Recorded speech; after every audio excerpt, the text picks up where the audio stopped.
Hello. It's day 4. You guys are doing amazing. This is some life-changing stuff, and as you know, if you know me at all, that I go all in, all like right away. And so that's how I roll. So that's how you guys are gonna roll with me. So today we get to have a little conversation with that bitchy, beastie voice inside, also known as our inner critics.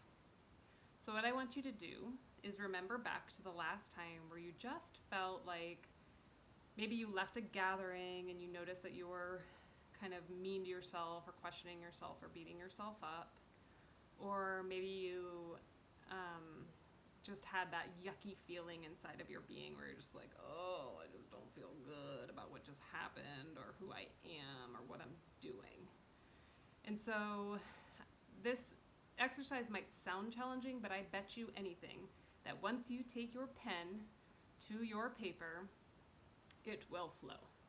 And so what I'm going to invite you to do is just whatever it is that you say to yourself in those situations, I want you to just get it out, just write it out. So you're going to be writing things like, you said the stupidest thing. I cannot believe you said that. That was just so dumb. You are such a bitch. Why would you say something like that? You're just trying to get noticed. Or, yeah, the inner critic's real lovely, huh? So, or maybe it's something like, you're so lazy. You just sit around day after day. You say you want to be part of the world. You say you want to contribute, but then you just do nothing to contribute.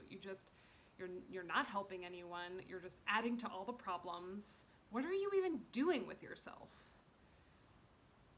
So I want you to just keep going with this conversation until you just feel like you've gotten to the very end and there's nothing else to say or write.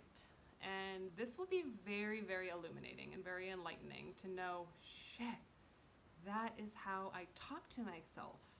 That is what is going on inside my head. And again, until we have the light of awareness, it's impossible to make any changes. And so once we know what's actually happening, then we have the power to make a change.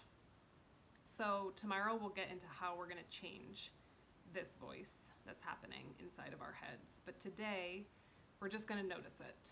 And so you're going to write this down. You're going to think about the last time that this has happened to you, or maybe it's happening to you right now and you can just write from this present moment. Inner critic can beat you up about anything. It's different for all of us, but generally it's that voice who is just unkind, not supportive, definitely not unconditionally loving, and always wants you to do different or do better than you are. So, as you'll see, this voice is really powerful. And if you were living with somebody who spoke to you in this voice, it would really, really, really affect you. You'd feel pretty bad, and I hope that none of you are living in a situation like that. But once we see what's happening inside of us, it gives us the power to go, I don't want to be talked to like that anymore. I don't want a bully of a voice, a bully of a character that lives inside of me to treat me like that. I deserve better.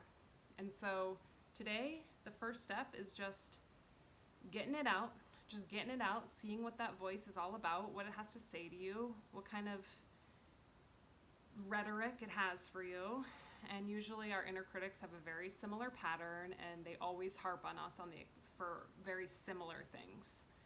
And so see how much you can learn about your inner critic. And while you're letting that inner critic take your pen and write on your paper, see if you can figure out any way that the inner critic feels in your body, or